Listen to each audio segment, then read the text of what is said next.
Hello, thanks for joining me today to learn a little bit about the mysterious Morel mushroom, which is actually a fungus, technically speaking. However, our main focus today will be on the above ground part of it and the part that we harvest and eat, which is the mushroom or cap. My name is Emily, and I am a library associate at the Seville branch of the Medina County District Library System, and I'm happy to share with you some of the things that I've learned in my own research and experience with these fascinating mushrooms. So before we get started here, I do want to state that I am not a mycologist or an expert on these by any means. However, foraging for morels is something that I really like to do each year, and I am getting to know them a little bit despite their mystique. I have put in quite a bit of research for this presentation, but a lot of it is going to be based on word of mouth stuff. And the books I've read were written by hobbyists like myself, so keep in mind that I'm not coming from a place of scientific certainty. This is largely based on my own experiences and what I've found works best in our general area of Ohio. There is a lot of conflicting information out there, and each person is going to have their own way of foraging or preparing or eating them. And the beautiful thing about this is that no one is wrong. I do strongly encourage you to do your own research before heading out, and if you can find someone with experience who is willing to help you out, then that's great. That's how I actually learned. So if you're on Facebook, I'm going to share a little bit later the group that I'm a part of, and it's a great place to get some tips and meet up with people if you're comfortable doing that. And as long as you're finding them and enjoying them and not hurting anyone or anything, who cares how you go about it? That being said, there are some legalities to keep in mind, specifically where you're allowed to forage. Basically, just make sure that you're not trespassing. And make sure that if you are selling them, you have the necessary permits or permissions, because it is illegal to sell them in Ohio, and I'll discuss that a little bit later. Just be careful when you go out hunting or foraging for them. I will be using those terms interchangeably, by the way. So to find these, you're going to be out hiking through the woods, so make sure that you dress for the weather, you take the appropriate supplies, including hydration, and if you're going out by yourself, make sure you let someone know where you're going and when you should be expected back. Try not to get lost if you're exploring a new area, especially, because it's very easy to get disoriented since you're going to be focusing on the ground looking for the mushrooms. Also, just know that if you're spending time in the woods, chances are you're going to get ticks on you. So wear your bug repellent of choice and check yourself really good when you get home just to stay safe. Permethrin is the active ingredient you want to look for when choosing a bug repellent. So why exactly are they such a big deal? Well, for starters, they're yummy. People go crazy about their flavor. Me personally, I've only really had them sauteed, and I found that the flavor wasn't bad, but the texture was just not working for me. I'm not a big mushroom person, but I really do enjoy foraging for them. So this season I plan to put some of my research here to work and try some different recipes and do some different things with them instead of the same old thing that I'm used to. They're also pretty valuable since they only grow for a short window of time, so that makes people all the more desperate to get their hands on fresh picked morels. You can buy them preserved online or at certain stores, but that doesn't really compare to going out and harvesting them yourself and preparing them fresh. I've also seen them for sale during season in Bueller's, but they can be a bit expensive. I've also heard people say that you can buy or sell them at farmers markets, and I personally don't know the requirements that sellers have to go through, but I will tell you that according to the Ohio Department of Agriculture, that wild harvested mushrooms may not be sold within the state of Ohio. So just be aware of that. I will say that sharing is caring. They make really great gifts for people who enjoy them. but may not be physically able to go out and forage for their own. They're also really frustrating since the season only lasts for 4 to 5 or maybe 6 weeks, and it can be really unpredictable. The Morel community loves to debate what the coming season will be like based on the weather and what the best time to look will be. They're also just so mysterious because pretty much no one can agree on how many species of them actually exist.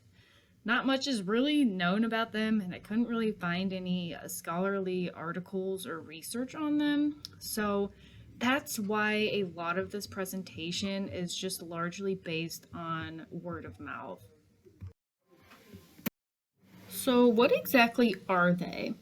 Well, they're classified as mycorrhizal, which means that they partner with trees. The trees share their sugars with the morels, and in turn, the morels share the nutrients from the soil with the trees. And that's about as in-depth as any of the books I've read go. As we'll see a bit later on, morels very often grow around certain types of trees, but I want you to know that that doesn't mean they only grow under trees. I've definitely found them kind of just out in the open.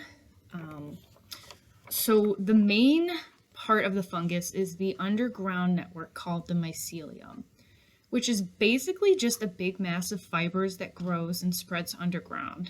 There's a lot of argument in the morel community that you should pinch or cut the morel off at the stem right above the dirt instead of pulling it out of the ground like a weed in order to protect the mycelium.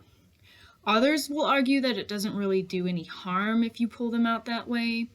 I couldn't tell you what's correct, but I will say that I personally pinch them off just to be safe, and plus it will reduce the amount of dirt that you carry along with you. They're typically categorized as either black or yellow morels. For me personally, I can't really tell them apart, and it doesn't matter that much to me since you can eat them both. People will say that the blacks tend to appear sooner in the season than the yellows, which is sort of the main difference, I guess, besides their general coloration. And the way that they're categorized seems pretty arbitrary, and I didn't read any scientific articles about them, so I can't speak for the mycology community. But for average foragers like you and me, go ahead and categorize them however you want. As you can see from this awesome photo taken by my family member Janie, morels can vary quite a bit in terms of not only their color, but also their size and shape. I personally love the chunky one 5 over from the right in this photo. My eye just goes right to it. I don't know why. But anyway, each morel hunter is going to have their own criteria for categorizing them. So in my friend group, we describe a lot of them as grays. And I'm sure there's people out there who would disagree with the way that we do it, but to be honest, I have yet to see an official pocket guide for categorizing these. So to be safe, because there is a little element of danger involved in foraging, just know that at the end of the day, morels are always going to be hollow. There is a false morel out there that's more reddish brown, and it is poisonous. I don't actually remember coming across any myself, which is why I don't have any pictures to show you. But if you look them up, I'm hoping you'll agree with me that it is quite different looking than the true morels. I personally think it looks more like a chunky brain, whereas true morels look more like an elegant sponge. So the safest bet is to cut your morels in half before you eat them or prepare them to make sure that they're actually hollow. And of course, if you have any doubts, you can reach out to someone with more experience.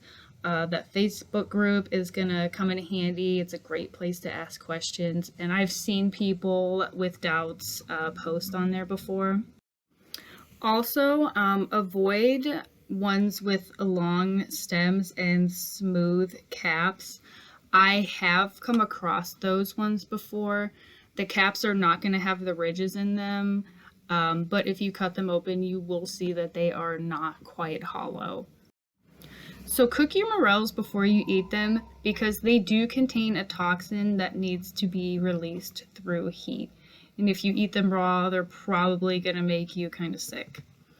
Also, try not to forage in places where you know or suspect herbicides or pesticides are used. So, for example, golf courses or the side of the road may not be the best places.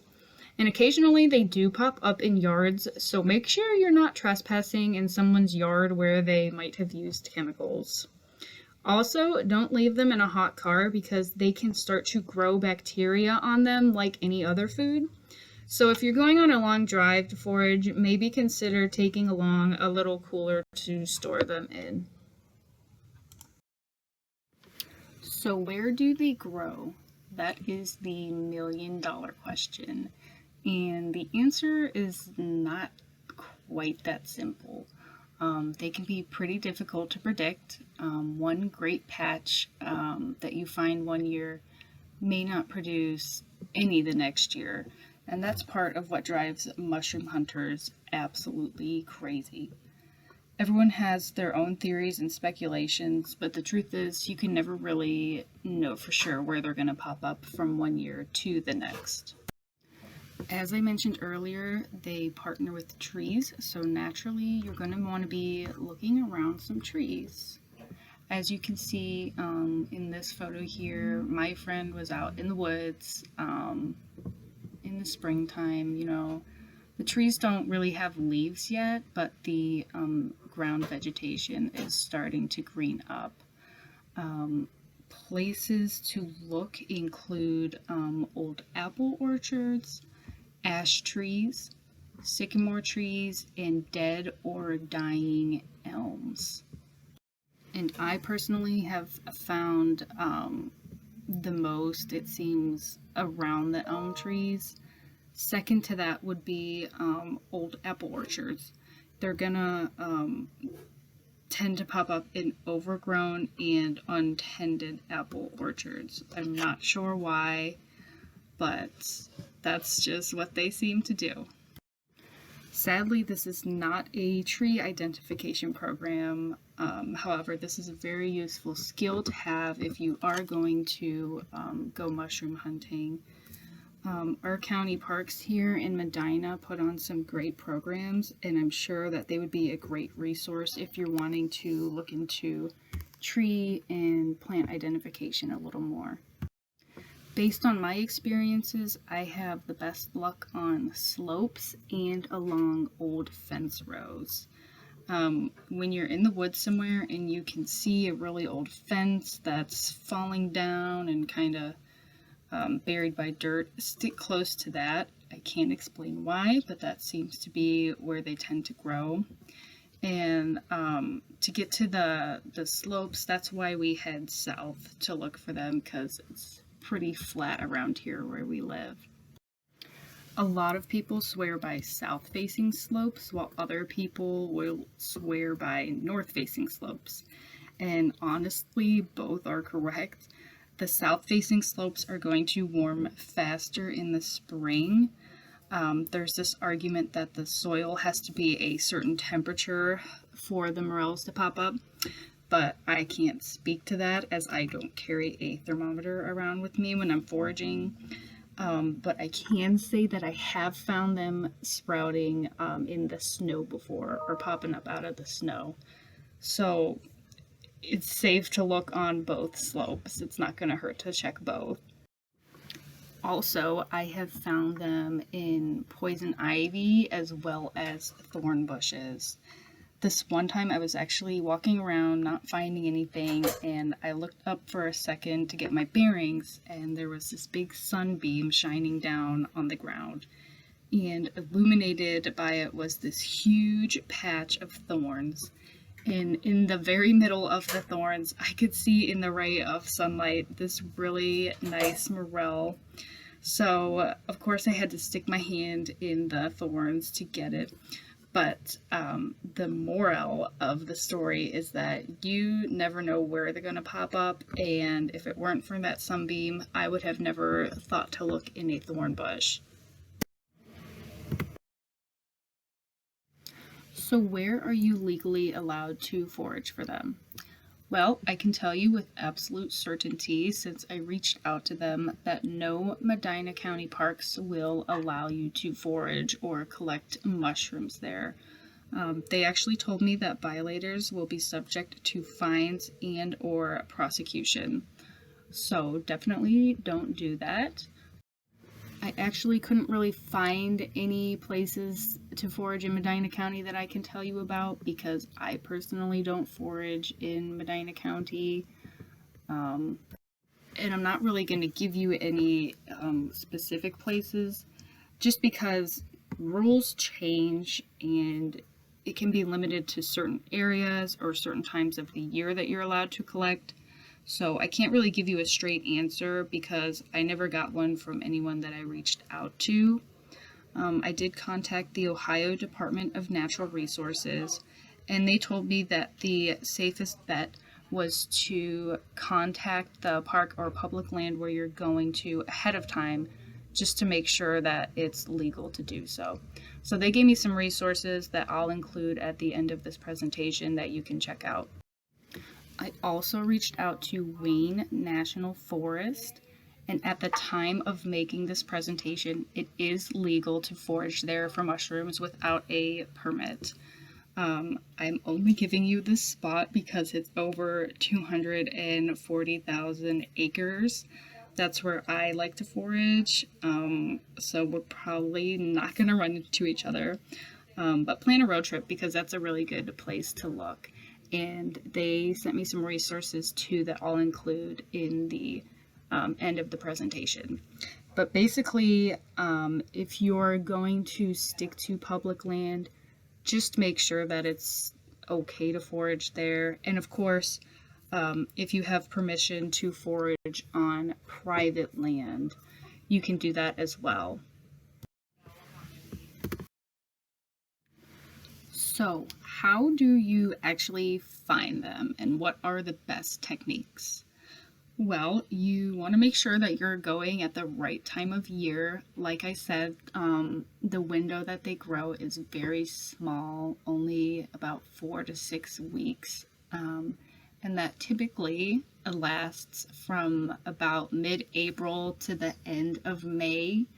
But like I said, they can be very unpredictable. But even when it's not the right time of year to be looking for them, you can still be scouting for spots.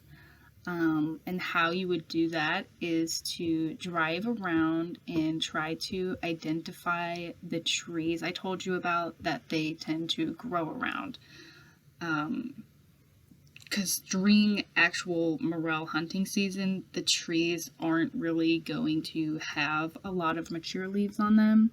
So during other times of the year, when they do have the leaves, you'll be able to identify them from farther away in a car. So once you're actually in a spot where you think that they'll grow, and you'll learn to recognize what kinds of places this will be, the way that I start is that I try to picture one in my head, and then I walk around and start scanning the ground while I keep that picture fresh in my head. And it always takes a little bit to find the first one, but once you do, it's like everything changes and you can just see them everywhere. So literally get down on the ground, get really close to the leaves and the growth, and gently, push them away and look under there. We also have a lot of luck right after it rains. And also I've noticed that where these fiddlehead ferns grow, be sure to look up some pictures of those, but I always find morels where those fiddlehead ferns grow.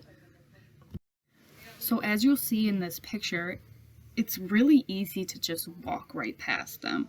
This one is really darkly colored. It kind of blends in with the ground and is camouflaged by the leaves. And some people claim that they have actually trained dogs to find them, but I personally don't know anyone who does, and I have no experience with that. But it's a rumor that's out there. So I would like to briefly discuss some etiquette in the Morel community. And the first piece of advice I have for you is to not ask someone where their spot or spots are. People are highly protective of them and will often go to their graves without ever revealing them, partly out of selfishness, but also to protect them from being over-harvested. It always stinks when you get to your favorite spot and you can see that someone has been there before you because all you find are the little pinched off stems. So they're already hard enough to find as it is, and if everyone's going to the same spots, it's just not going to work. So if you're looking for suggestions, just ask people the general parks or the areas or even the counties where they hunt, and most of the time they'll be happy to give you some advice. It's kind of more fun to explore and find your own spots though. My friends and I have a couple spots that we'll alternate between throughout the season, so we'll go on a lot of day trips throughout Ohio looking for them. Another point of contention in the Morel community are these mesh bags. People will get really fired up sometimes if they see someone not using them, with the main argument being that the morels should be releasing their spores while you're walking around in the woods, and that the bags would allow them to do so. To me, I believe that the mushrooms are going to be releasing the spores as you pick them or disturb them. But you can do your own research on this and come to your own conclusions. I personally don't use the mesh bags, although they do have their advantages, like allowing the mushrooms airflow to keep them fresh, while also allowing bugs and dirt to fall out.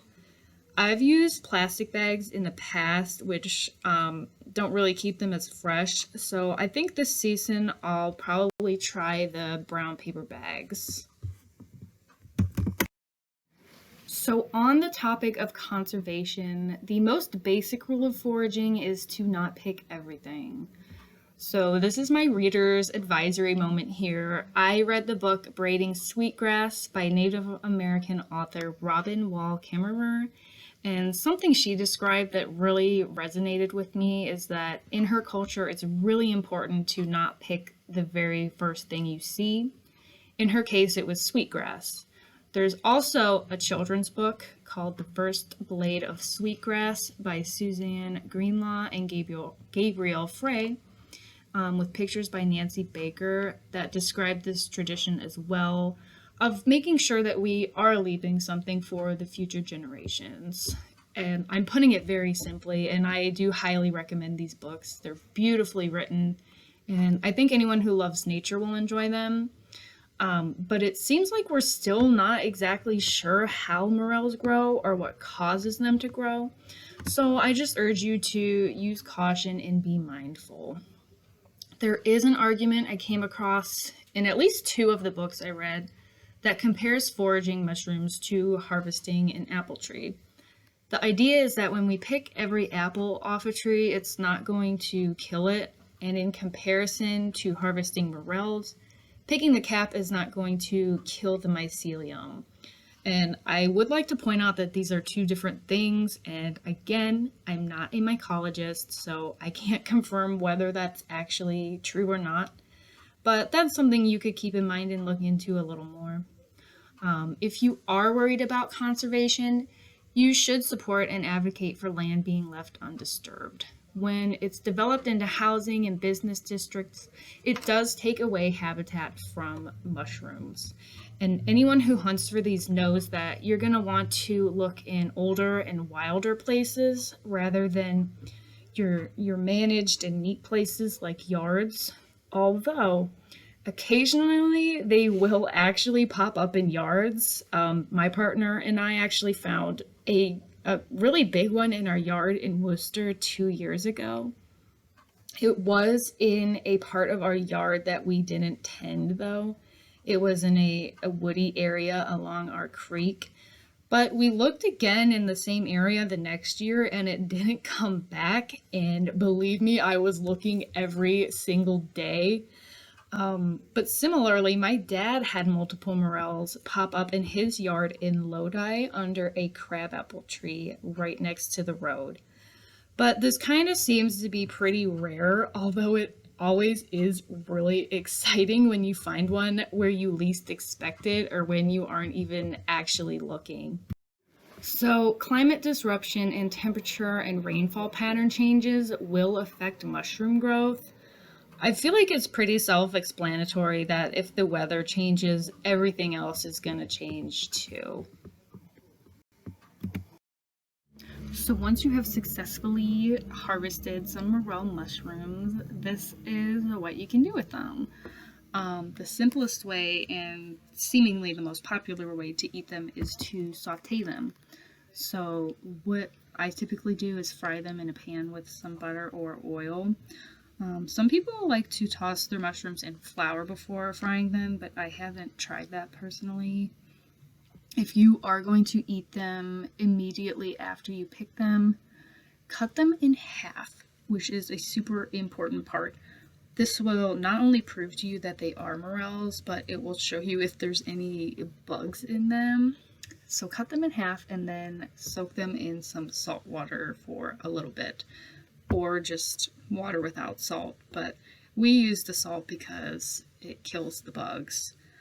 There are some mushroom hunters that will tell you not to get your mushrooms wet at all ever, and to only clean them by shaking the dirt out or brushing them off gently. But honestly, if you're eating them right away, I don't think it will really make that much of a difference. However, if you do plan on preserving them, that's when you want to avoid getting them wet, and I'll go over that in a little bit. So we leave ours uncovered in plastic containers in our refrigerator for up to a week. We usually eat them before a week is up. So be really careful if you're trying these for the first time. Obviously avoid eating them raw because of that toxin. But some of the books said that people can have reactions to well-known edible and non-poisonous mushrooms. So just use caution. People tend to use them in buttery and creamy dishes. There were a lot of pasta recipes I found. People like to put them on pizzas, on steak, in meatloaf. I found a cool recipe for morel rangoons I want to try. There's cream of morel soup. There's a lot of recipes out there, so just look some up if you're feeling adventurous. Some of the books I'll show you later have a lot of interesting recipes in them as well. Some people even dry them and crush them down to make a seasoning for soups or like a spice for cooking, so that's another option too. So if you find yourself with a lot of these, or if you don't want to eat them all right away, there are some ways to preserve them. So you can either freeze them or dry them. And this slide's going to be focused on drying them. So just keep in mind, if you do plan to preserve your mushrooms, it's not advisable to get them wet or expose them to a lot of moisture. It seems like dehydration is the best long-term preservation method.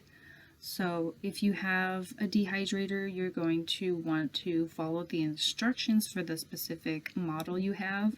And also, vacuum sealing them after dehydrating them is going to make them last even longer. You can also use the power of the sun to just dry them out. So you can use a screen, a non-metallic screen. You can put your mushrooms on that so they get good air circulation. One book said to leave them out for 8 to 10 hours and then store them in a paper bag sealed with tape. I read that a metal screen can supposedly cause oxidation and discoloration to your mushrooms. And you can even string them up with a needle and thread or some fishing wire and leave them up in the sun where they're going to get some air and dry out. And I read all sorts of different drying times for all these different methods, so just make sure that they aren't retaining any moisture. And store them in a cool and dry place. Some people store them in glass jars, paper bags, and like I said, vacuum sealing them is another good option. When you are ready to eat your dried mushrooms, you can simply rehydrate them in water. I've read put them in cool water or warm water, so just experiment and find out what works for you. But soak them for about a half hour before you prepare them, and remember to heat them before you eat them to get rid of those toxins. So dried mushrooms can be kept for years, and a lot of people have said that the flavor intensifies after you dry them. So people tend to say that they get better with age, but we always just eat ours right away, so I'm going to have to try this. So aside from drying, you can also preserve them by freezing them.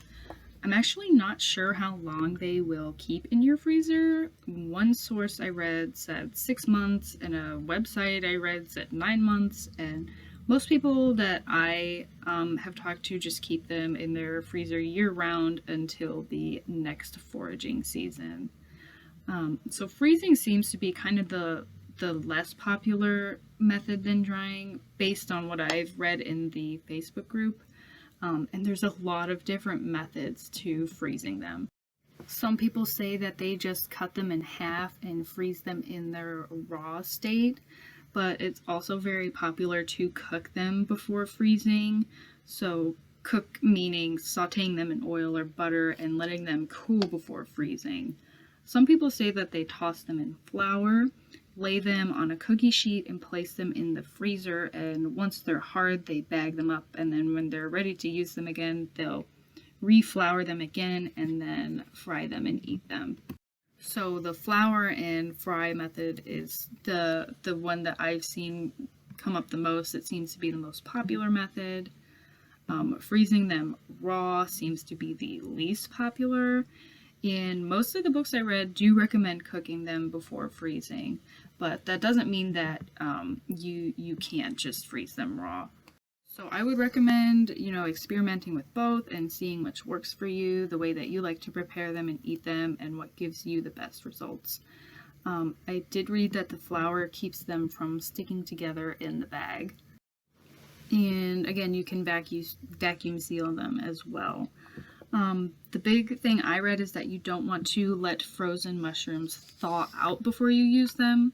I guess this will affect the texture and make them kind of rubbery and tough. And supposedly you can them, but you'd have to look up some directions for that, as I am not the person to ask, and that doesn't seem to be a popular method. Anyway, I couldn't find anyone who could share their canning experience with me. So these are the books that I used to prepare this presentation. They are all available in our library system. I would like to point out that the right to The Curious Morel by Larry Lonick had a lot of recipes in it, and then Morels by Michael Kulo. I hope I pronounced that right. That one was probably the most in-depth book if you want to know absolutely everything there is to know about them. But again, it seemed to be largely based on his own experiences. But he did talk to a lot of people in the science community, so it's a good book to read if you're wanting to deep dive into morels.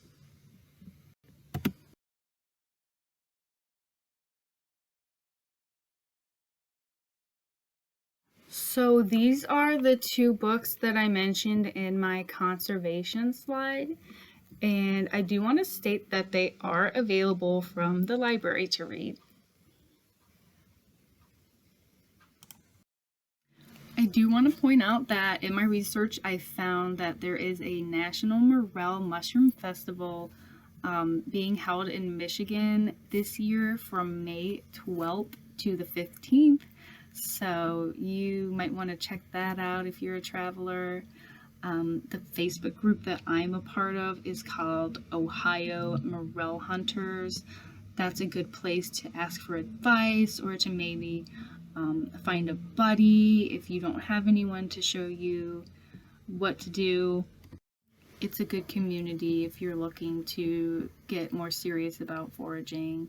And I've also got some numbers and websites here for some parks, as well as the Ohio Department of Agriculture rules on selling mushrooms. Thank you very much for tuning in. I want to wish you good luck if you are going to try this for the first time. I've only been doing this for maybe 2 or 3 years, and there's so much that we don't know about them. I'm still trying to figure out what the patterns are, and this presentation was kind of difficult to make, but I hope that you'll find this information useful and that you do decide to come join our community, because it's really fun and it can get a little competitive, but it's a great fun thing to do for just a little bit of time out of the year. So maybe I'll see you out there.